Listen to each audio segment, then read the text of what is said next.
Women Who Love Too Much by Robin Norwood is a crucial exploration of the painful relationship dynamics where women are deeply attached to emotionally unavailable men.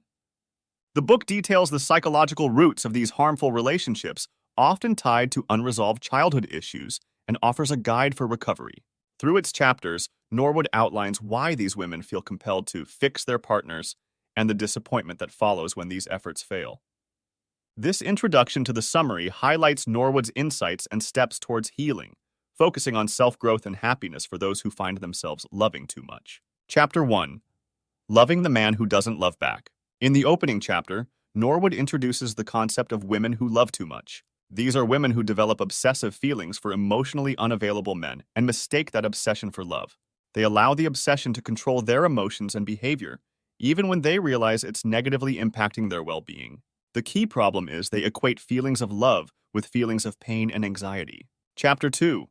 Good Sex and Bad Relationships. This chapter explores how women who love too much often use sex to try to win a man's affection and get him to commit. They pour all their longing and hopes for the relationship into every sexual encounter. Sex becomes a means of striving to change him, even in relationships that are otherwise unhealthy or unfulfilling. Chapter 3.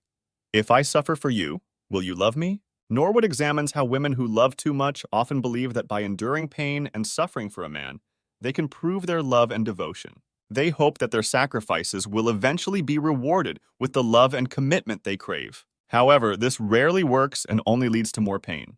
Chapter 4. The Need to Be Needed.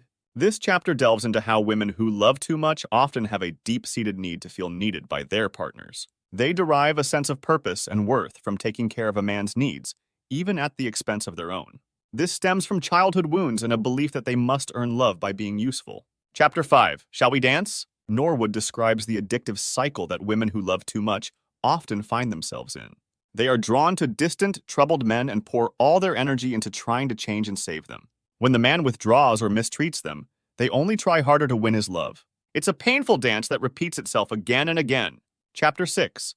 Men Who Choose Women Who Love Too Much. This chapter looks at the characteristics of men that women who love too much find irresistible: emotional distance, moodiness, and self-centeredness. These men are often addicts of some kind. They are drawn to women who will take care of them and tolerate their bad behavior without demanding too much in return. Chapter 7.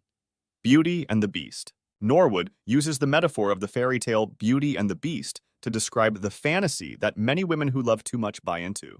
They believe that by loving a troubled man enough, they can transform him into a loving, committed partner. In reality, they often end up losing themselves and living in misery. Chapter 8.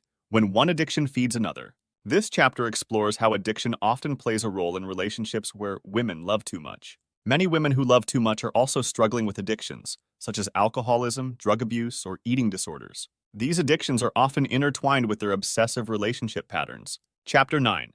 Dying for Love. Norwood describes how the pain of loving too much can become so great that some women consider suicide. They may feel that they can't live without the man they are obsessed with, even though the relationship is destructive. This chapter serves as a wake-up call about the dangers of losing oneself in an unhealthy relationship. Chapter 10. The Road to Recovery. In this chapter, Norwood offers hope and guidance for women who want to break free from the pattern of loving too much. She outlines a 10-step program that includes seeking therapy, attending support groups, learning to set boundaries, and focusing on self-care and personal growth. Chapter 11. Recovery and Intimacy. Closing the Gap.